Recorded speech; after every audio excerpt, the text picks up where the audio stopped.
The distress signal was weak. It did not roar through space. It did not demand attention. It only whispered as it traveled across the cold dark between stars, repeating the same broken message again and again. Most systems ignored it. Automatic relays marked it as low priority. Trade networks filtered it out. Military channels logged it and moved on. The signal came from the far edge of known space, from a small and unimportant world called Virex-9. Virex-9 was not rich. It had no rare minerals, no powerful allies, no famous cities. It was a quiet colony planet where families lived simple lives under a pale yellow sun. Farmers, teachers, engineers, children. And now it was dying. The voice inside the signal trembled. It belonged to a Kilari woman, though fear made it hard to tell. "Our defenses are gone," she said. "The sky is full of enemy ships. They are taking people. Please. If anyone can hear this, we are begging you." Behind her words were other sounds. Explosions, screams, the distant crack of energy weapons. The Dravik horde had come. Every species in the galaxy knew that name. The Dravik did not conquer. They consumed. They arrived without warning, stripped worlds of life and resources, and vanished before help could come. Fighting them was expensive. Dying to them was common. So the galaxy did what it always did. It looked away. The distress call continued its lonely journey, bouncing from beacon to beacon, growing weaker with every jump, until it reached a small, blue-marked system. Sol. Earth. Humanity had only recently stepped into the wider galaxy.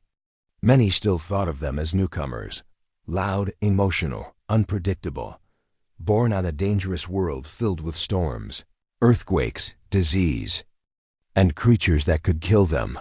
Other species had a name for such beings. Deathworlders. When the signal reached Earth, it was not locked behind military walls or buried in council chambers. It went public. Screens across cities, villages, and space stations flickered to life. The message played in homes, on trains, in factories, and in crowded streets. People stopped walking.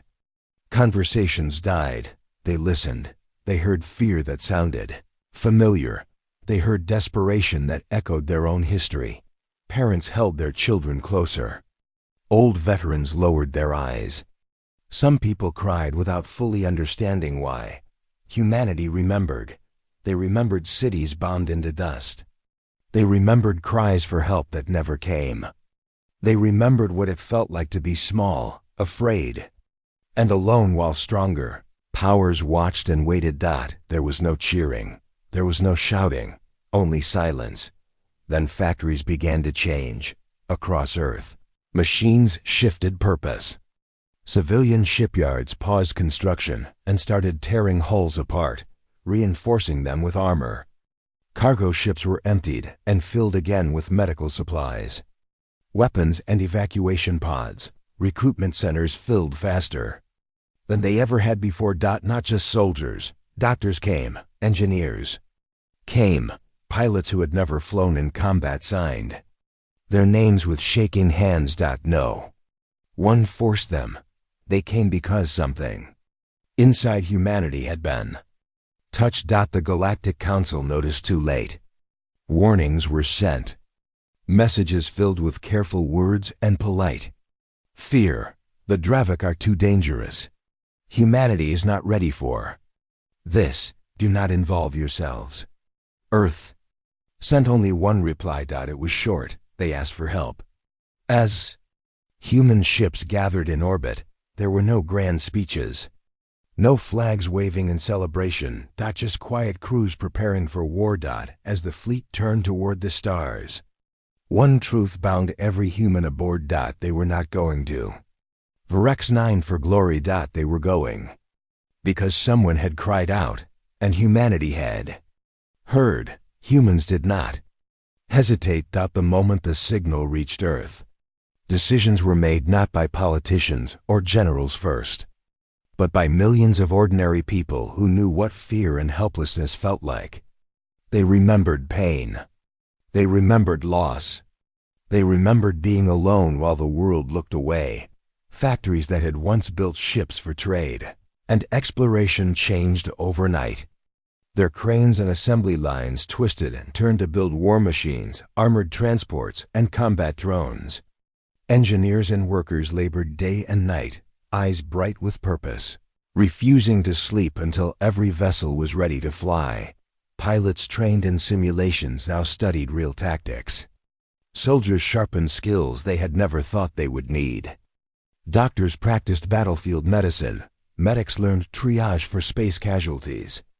Even civilians, people who had never held a weapon, lined up to volunteer, determined to help wherever they could, and through it all, a quiet anger grew, not the kind that burns with hate or vengeance. This was deeper, older, and more human. It was the anger of seeing the weak suffer and knowing that they could act.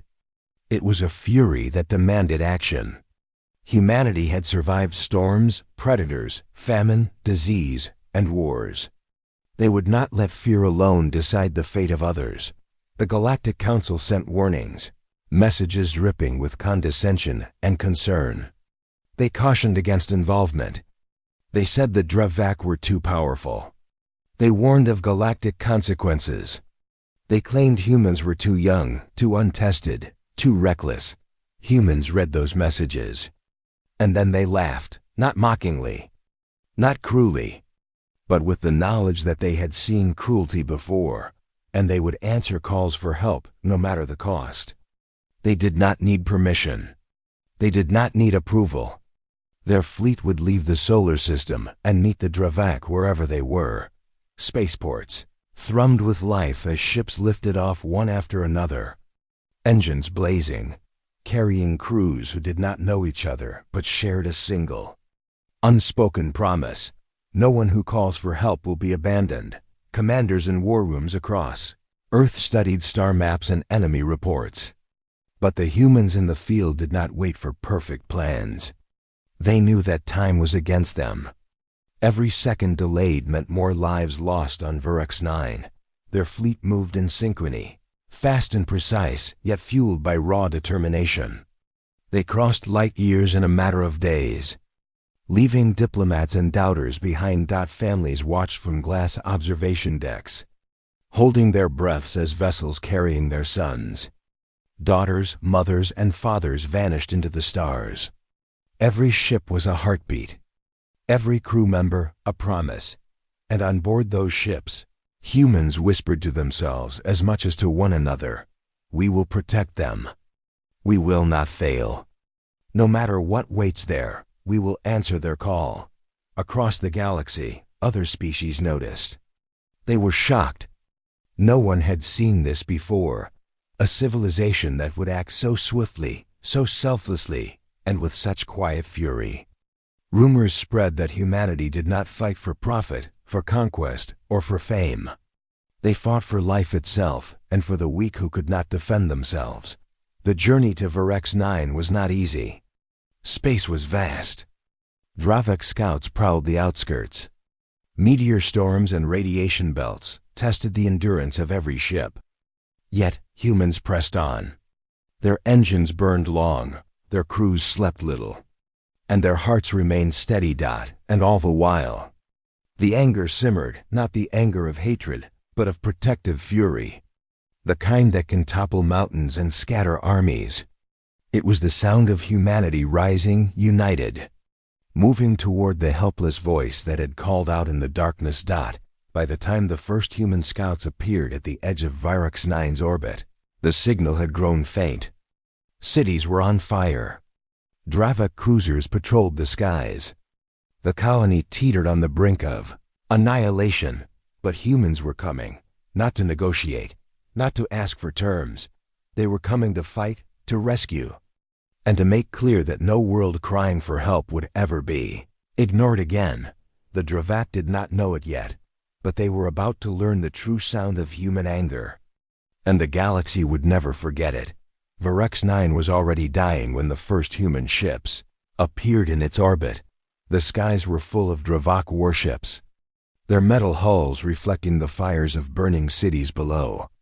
Smoke rose from factories and residential blocks alike, twisting into thick columns that marked the horror unfolding on the surface. Alien screams pierced the airwaves, mixed with the explosions of energy, weapons, and collapsing structures. Humans did not hesitate. Their ships did not form perfect battle lines. They did not wait for orders. They charged into the chaos, engines screaming, weapons blazing, shields flaring as they collided with the Dravak. The enemy laughed at first, seeing what they assumed were untrained newcomers. They had not yet seen the Deathworlders at their full fury. The first contact was brutal. A human destroyer, the Iron Resolve, rammed a Dravak cruiser, its reinforced bow slicing into the enemy ship's hull. The explosion lit the darkness of space like a second sun. Human fighters darted between enemy vessels, striking quickly and disappearing into the clouds of smoke and debris. Evacuation ships slipped past the carnage under the cover of human shields. On the planet below, human marines were already landing. Dropships crashed through burning streets, carrying soldiers who moved with discipline, clearing one building at a time. They faced Dravak warriors, creatures stronger and faster than humans, but the humans were relentless. Each soldier knew the cost of hesitation, and they did not hesitate. Doctors and medics ran through shattered corridors, treating injured civilians and even wounded aliens. Humanity did not discriminate. Every life mattered, and every life was worth defending. The Dravak realized their mistake too late. These humans did not fight for profit. They did not fight for power. They fought because they could not ignore suffering, because they could not turn away from cries for help. Every attack against them was met with a calculated counter. Every attempt to terrorize civilians met with fierce protection. Ships were damaged, sometimes destroyed, but humans adapted. When one vessel went down, others moved in to take its place, shielding escape pods and survivors. Every crew member understood the cost, yet none faltered. From orbit, the sight was chaotic, but awe-inspiring. Explosions painted the darkness with orange and red, while streaks of human fighter fire cut through enemy lines. The Dravak command tried to regroup, but the humans were everywhere, unpredictable and fast, pushing the enemy back in every sector. As night fell on Vorx 9, the burning cities below seemed like a reflection of the battle in space, fiery, desperate, but not hopeless. Evacuation shuttles carried terrified families, grateful for the humans who had answered their call. Children clutched their parents, eyes wide, whispering prayers of thanks to beings who had risked everything for them. Above, the human fleet did not stop. Every strike they made was precise, protecting the vulnerable and punishing the invaders. The Dravak had never seen such courage, such determination, such unity.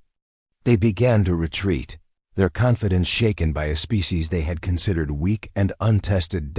In the command ship, the Dawnbringer, Captain Alina stood at the viewport, watching the chaos below and around her. Her eyes were tired, her hands scraped and bloody, but her mind was clear. "Keep pushing," she ordered. "Protect the civilians. Evacuate every last person. Leave no one behind." Her words carried a weight that every crew member understood. They were not just orders. They were a promise. The Dravak would learn something important that day. Humanity did not arrive to negotiate. Humanity did not arrive to surrender. Humanity arrived to save lives, and if necessary, to burn everything that threatened them.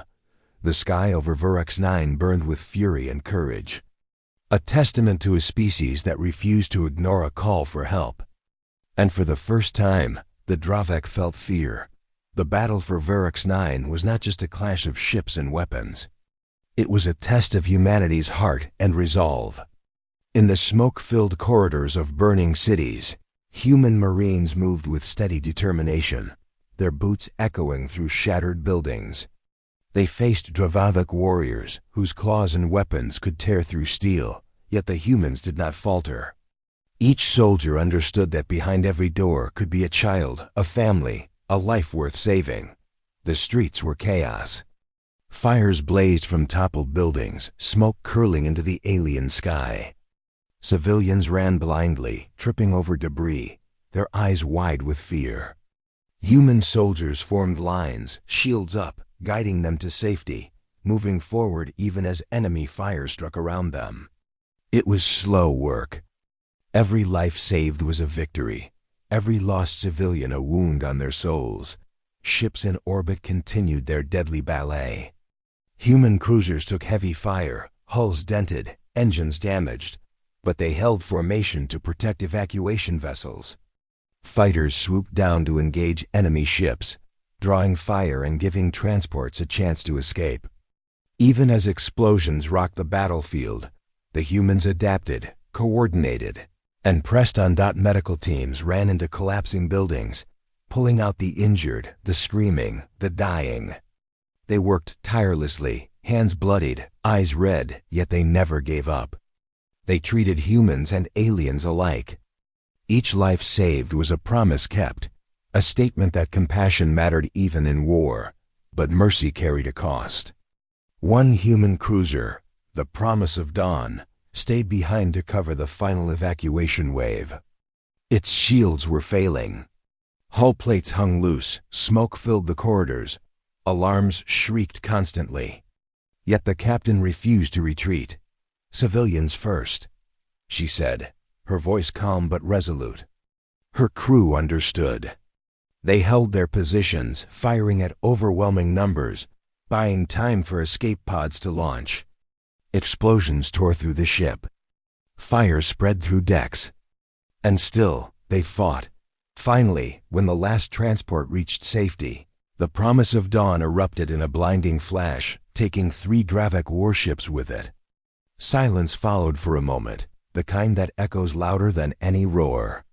Survivors in space looked up at the destruction, hearts heavy with loss, but pride burning for their comrades' sacrifice. On Virex 9, the survivors watched the skies. Tears streaked their faces as they clutched each other. The cities below were ruined, yet hope remained. For the first time in many years, they felt safe. Humans had risked everything for them. They had been their shield, their sword, their angels of fury and mercy. Dravik forces were retreating. They had not been prepared for such selfless determination. For the first time, they faced opponents who would risk all, including their own lives, for the innocent. Every victory against them had been hard fought, and every loss cut deep. And in the quiet that followed the battle, humans did not celebrate. They mourned their dead quietly, tending to the wounded, repairing ships, comforting those who had lost everything. Their victory was not for glory. It was for life itself. Every name remembered, every loss honored. Captain Elena, though exhausted, stood at the edge of the battlefield. Her eyes scanned the horizon of ruined cities and burning skies. Her heart ached for the lives lost, yet swelled with quiet pride. Humanity had answered the call. They had saved the helpless and struck fear into the hearts of the oppressors. The galaxy watched. Whispers spread of a species that could not be bought, could not be scared away, and would never leave those in need behind. Humans were not invincible. They were not perfect, but they were relentless when defending life. The cost had been high, but the message was clear. Humanity would answer a call for help, and those who threatened the innocent would learn the consequences. Virex 9 was scarred, but alive. And humanity had proven that mercy and fury could walk together. Unstoppable and unyielding, the Battle of Virex 9 ended. But its echoes traveled across the galaxy faster than any human ship could. Images and recordings of the fight spread through galactic networks, showing a species willing to risk everything for strangers, moving through fire and chaos with calm determination. Other civilizations stopped, watched, and whispered. News of humanity's actions spread quickly. Recordings of explosions, ships tearing through enemy lines, and soldiers carrying civilians out of burning buildings played on screens across countless worlds. Every race that had once ignored cries for help now had to pause and take notice. Humans fought not for territory, not for profit, not for glory. They fought because it was the right thing to do. That was something new, something rare. Ambassadors and diplomats scrambled to understand what had happened. Messages were sent, questions asked, and theories made. How could a species so young in interstellar affairs defeat the mighty Dravak horde? How could they care so deeply for lives that were not their own? No one had expected such a response. No one had predicted the strength of human compassion coupled with their relentless courage. On Virex 9, the survivors began to rebuild. Streets once full of smoke and fire were cleared. Homes were patched, hospitals set up, and schools reopened. Children returned to classes, laughing softly again, though the shadows of loss remained in their eyes. They remembered the humans who had saved them, their faces, their voices, their quiet promise to never leave the helpless behind. To the people of Virex 9, humanity was no longer just another species in the galaxy. They were heroes, angels, guardians. Even the Dravak could not ignore what had happened. They retreated, licking their wounds, rethinking their strategies. This was not a simple raid anymore. This was a warning. Humans did not just fight. They protected. They endured. They gave everything and expected nothing in return. Every Dravak commander knew now that humanity was a force to be feared, not for aggression, but for their unwavering defense of life. Humanity itself did not celebrate. They mourned the lives lost, honored the brave souls who had given their all, and repaired the damage. Relief teams delivered medical aid, rebuilt homes, and comforted survivors. Engineers stayed behind to restore power and water. Volunteers stayed behind to ensure that hope, not despair, returned to the planet. From Earth, the galaxy watched silently as humans continued their work. No victory parades. No demands for thanks. Just quiet determination, calm competence, and a resolve that could not be shaken. The message was clear. Humanity would answer any call for help, anywhere, at any cost. Other species began to whisper about the Deathworlders. They spoke in reverent tones about humans who fought not for conquest, but for mercy.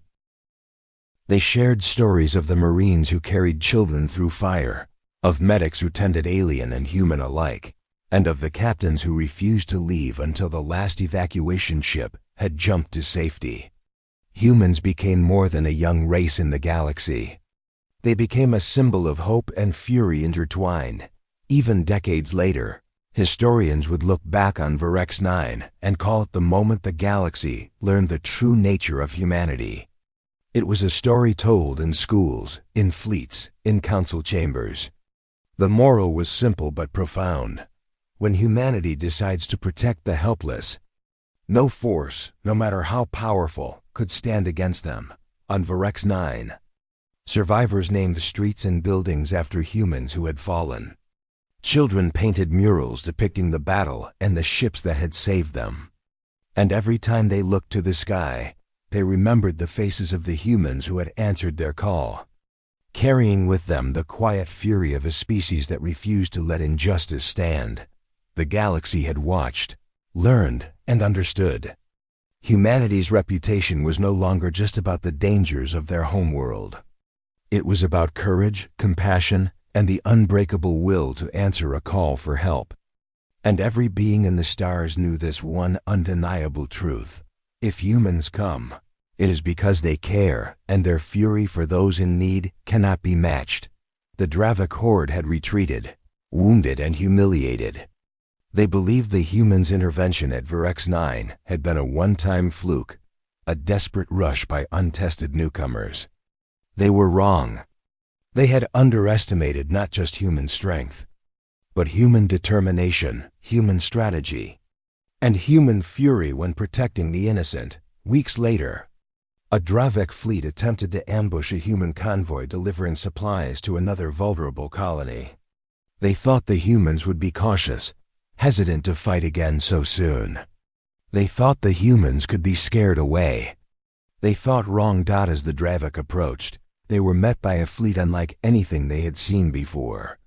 Ships moved in perfect coordination, yet each one acted independently with a cunning and speed that confounded enemy sensors.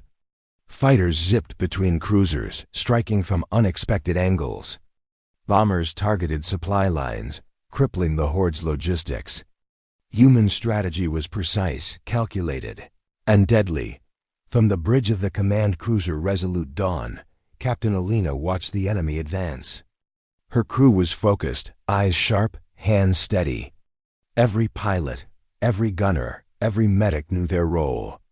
They did not hesitate. There was no fear in their hearts, only resolve. Humanity had learned from Vorx 9, and this time, they would strike not just to protect, but to punish. Dravik ships fell one by one. Explosions flared across space as humans targeted command vessels and supply hubs. Enemy formations broke under relentless assault. Ships that had once intimidated entire star systems now fled, their confidence shattered. The Dravik did not understand this new predator. Humans did not fight blindly.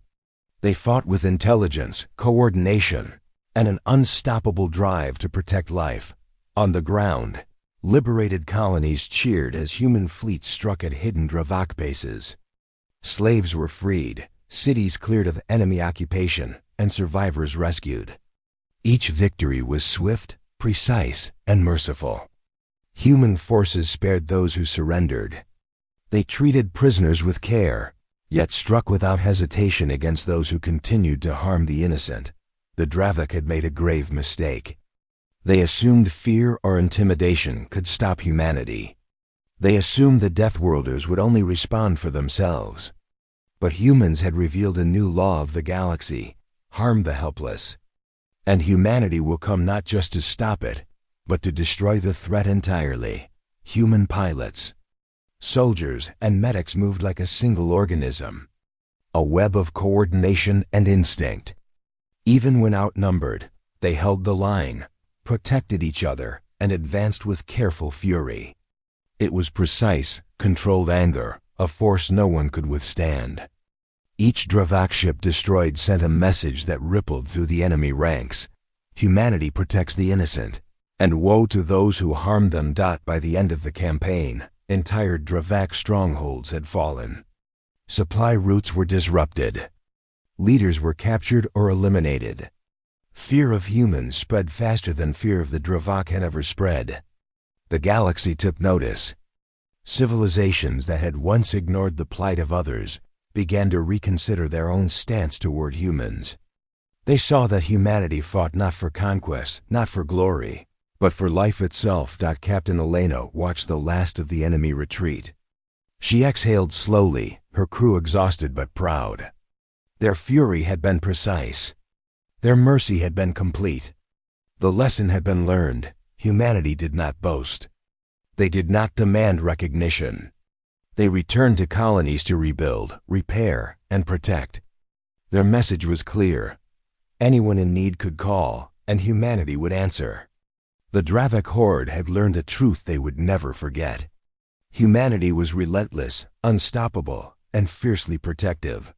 Across the galaxy, whispers turned into stories, stories into legends. The Deathworlders had spoken: harm the innocent, and the fury of humanity will follow. And no one, not even the Dravik, could escape that fury. But the memory of Vorx 9 remained alive in the hearts of humans and aliens alike. The galaxy had learned to respect humanity, not for their weapons, but for their courage and compassion. Whenever a call for help went out, few doubted who would answer. The name of humanity had become synonymous with protection, mercy, and unyielding fury when defending the helpless. On a distant, troubled world, another signal flickered through space. Weak, frantic, the voice of an alien child trembled, filled with fear and hope. "Please, someone, help us." The message drifted through the stars, uncertain if anyone would hear it in time. But across the void, the humans were already moving. Fleets assembled, not in haste, but with purpose. New ships, Old veterans and volunteers carried supplies, medics, and weapons. Families waved goodbye as children and parents watched. Knowing that those aboard these ships had once risked everything for strangers and would do so again, Captain Elena, older now, stood at the command bridge of a massive human cruiser. Her hair was streaked with gray, her face lined with experience, but her eyes were as sharp and determined as ever. She gazed at the distant planet on the navigation screen. "Prepare to jump," she ordered. "We answer every call, always." As the fleet entered faster than light travel, the signal from the distant world strengthened. The child's fear turned into hope, the hopeless into expectation. They would not be abandoned. Humanity had proven that long ago, and every human aboard these ships carried that promise in their hearts. When they arrived, the scene mirrored Varex 9 years before. Enemy ships swirled in orbit, cities below burned, and families cried out for help. But humans moved with confidence. Dropships landed, soldiers charged forward, medics ran through smoke-filled streets. Evacuation ships were shielded as humans took the fight to the enemy. Precise and unrelenting, the people of the planet watched in awe. These were not just soldiers or heroes. They were protectors, guardians, a force of hope that no being in the galaxy could ignore. Children clung to each other, whispering the names of humans who had saved them before, and praying they would save them again. The battle was fierce, but brief. Humans adapted to every challenge, striking with skill and protecting those who could not fight. Civilians were evacuated, the enemy defeated or driven away, and the wounded tended to with care. The pattern had been set years before, and it held true. Humanity fought for life, and their fury against those who harmed it was unstoppable.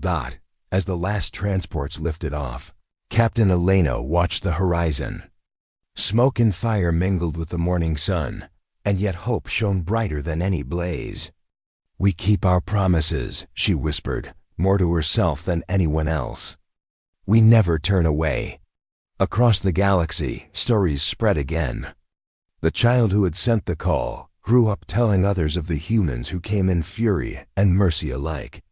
Alien leaders reconsidered their alliances, knowing the humans could be trusted when others would fail. The galaxy understood one undeniable truth: humanity protects the helpless, and their fury is unmatched when they do. From the ashes of fear, hope was born. The stars had learned to call on the Death Worlders, and they would never call in vain. Humanity's legacy was clear: no voice for help would ever go unanswered, no matter how far, how weak, or how desperate. And somewhere, in every corner of the galaxy, beings whispered the same words. A mixture of awe and caution: do not fear the Death Worlders. Fear the day you make them angry for someone else. Because when a call for help goes out, humanity responds, not with hesitation, not with words, but in fury and mercy, unstoppable and eternal.